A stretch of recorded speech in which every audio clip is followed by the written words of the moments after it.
વડોદરામાં શનિવાર ભરણી નક્ષત્રના સંયોગ સાથે શનિ મહારાજના જન્મોત્સવની ઉજવણી કરવામાં આવી છે. વાડી સ્થિત શનિદેવ મહારાજના મંદિરે અશ્વ સવારીનો શૃંગાર કરવામાં આવ્યો હતો. ન્યાયના દેવતા, કર્મના ફળદાતા સૂર્યપુત્ર શનિદેવ મહારાજનો આજે જન્મોત્સવ. આજે વૈશાખ અમાવસ્ય પાવન દિવસે શનિ જયંતિ મહોત્સવ તરીકે ગણાય છે. આજના દિવસે વિશેષ સંયોગ એ છે કે શનિવાર અને અમાસ ભરણી નક્ષત્ર સૌભાગ્ય યોગ અને અમાવસ્યનો અદ્ભુત મેળાપ સર્જાયો છે. વાડી વિસ્તારમાં આવેલ અતિ પૌરાણિક મંદિર શનિદેવ મહારાજના મંદિરે વહેલી સવારે મંદિરના કપાટ ખુલતાની સાથે જ શરણાઈથી મંદિરના કપાટ ખોલવામાં આવ્યા. સાથે જ હનુમાનજી દાદા શનિદેવના પ્રિય મિત્ર હોવાથી સવારે સુંદરકાંડના પાઠ પણ કરવામાં આવ્યા. શનિ મહારાજને ભગવાન 7 અશ્વનો સાથેનો શૃંગાર કરવામાં આવ્યો.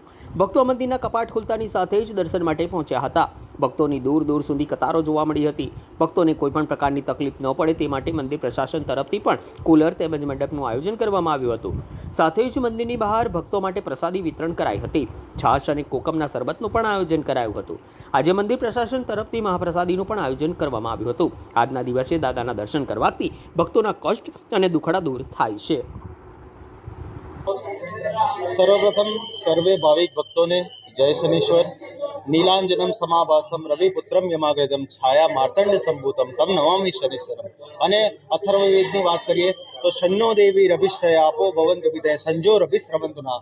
આવા દિવ્ય શનિદેવનું દિવ્ય મંદિર આ સિદ્ધ ક્ષેત્ર વાડી સ્થિત પૌરાણિક ઘણા વર્ષોથી ભક્તોના અસંખ્ય કામો કરતું આવ્યું છે. આજે શનિવાર, અમાસ અને શનિ જન્મોત્સવ અતિ દુર્લભ યોગ છે. આજની વાત કરીએ જ્યોતિષના મત પ્રમાણે આજે ભરણી નક્ષત્ર છે, જેના સ્વામી યમ છે. વાત કરીએ ચતુષ્પાદ યોગ છે, ચતુષ્પાદ કરણ છે અને સૌભાગ્ય યોગ છે.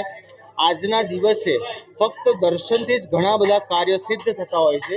આજે જે લોકોની પનોતી શરૂ છે અથવા જેમની પનોતી શરૂ થવાની છે, ફક્ત દર્શન માત્રથી જ આપના સર્વે સંકલ્પ સિદ્ધ કરવાની દાદા તાકાત રાખે છે. આપ મીડિયાના માધ્યમથી હું સર્વે ભક્તોને આમંત્રણ આપું છું, આપ આજના દિવસે પધારીએ, દાદાના દર્શન કરીએ અને જીવનને ધન્ય બનાવીએ. આજે વાત કરીએ સવારથી દાદાની અસીમ કૃપાથી અને અનુકંપાથી બ્રહ્મ મુહૂર્તમાં સુંદરકાંડના પાઠનું આયોજન થયું, જે સફળતાપૂર્વક સંપન્ન થયું. તત્પશ્ચાત હમણાં 9 વાગે આરતી પતી અને હવે 11 કલાકે શાસ્ત્રોક્ત મત પ્રમાણે ષોડોપચાર પૂજન શરૂ થશે અને મધ્યાહને 12:30 કલાકે ભગવાનની આરતી થશે. તત્પશ્ચાત બપોરે મહાપ્રસાદી છે અને સાંજે 5:30 કલાકે ભગવાનના અન્નકૂટ અને વિશેષ શૃંગારના દર્શન છે અને સાંજે 7 કલાકે સંધ્યાને સંગીતમય બનાવવા માટે ભજન સંધ્યાનું પણ આયોજન છે.